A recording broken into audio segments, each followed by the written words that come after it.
Believe it or not, it is 1 year to the day that we launched our trade. How did we get to 6,500? I think, when we launched it, I thought, how engaged will people be with our scheme that gives a commitment to consistency over time versus short, sharp remuneration. I didn't know travel agents because I've not been in travel for a huge amount of time. I didn't know how they worked or operated or whether they thought, actually, I'm quite happy to jump from brand to brand to brand to holiday type to just go where the money is, or whether you could genuinely build a relationship and a loyalty with agents that this scheme would really support and benefit. And I've been delighted to see that you can build loyalty. And we've got a great sales team now. We've got more people on the road. So we're able to keep the message fresh. We're able to make sure that people are doing the CFE captain training, because that's what you have to do to become a member. We're helping them do that. We're making sure they know how to log in. We're making sure they know it only takes an hour and a half to do, not 5 hours. The perception of how long it takes is much worse than reality. It's a relatively short module that you can do, and anyone could go and do it in an hour and a half, including yourself. What surprised you most of what's happened in the last 12 months? I think 2 things. One is the reaction of agents to the events we've done has been really reassuring. That it just makes you know it's easy to see why you would do it. The engagement we then have with them over time and the loyalty you build up with agents is fantastic. It's given us it really demonstrates who's driving your business. So it gives you a real insight into kind of where your business is coming from.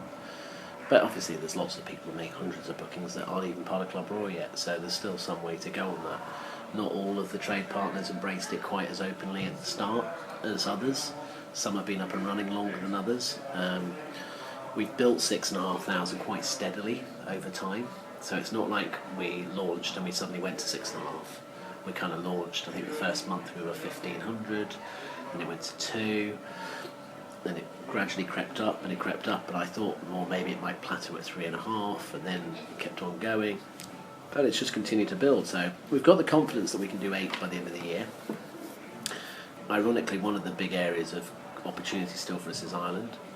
So I think loyalty schemes in Ireland have had a slightly negative press for a couple of months, unfairly in my view.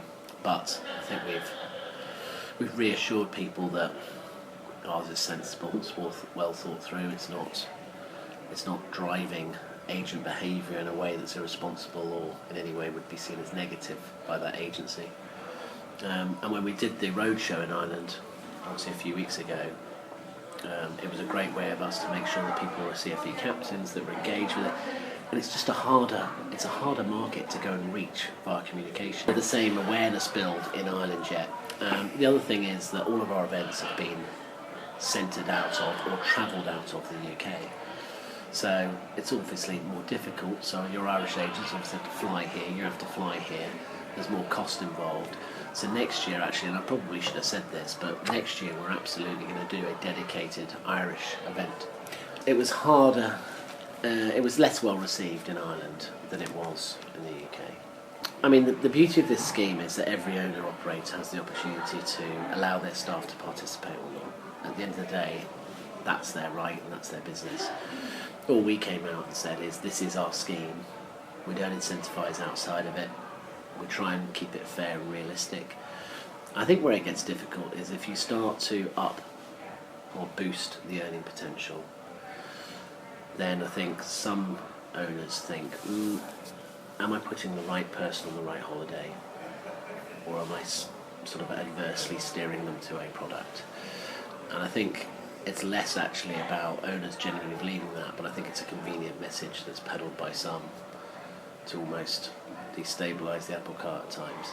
But our commitment is not to go silly. Our commitment is £5, and by and large that will be the primary mechanic.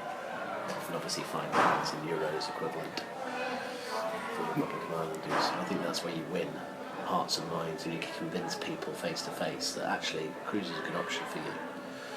An astonishing value. I've been to a couple of land-based resorts recently, and the value, the service, the holiday you get, it's not comparable for the money. So we need to continue that message, and face-to-face for our agents is the right way to do it.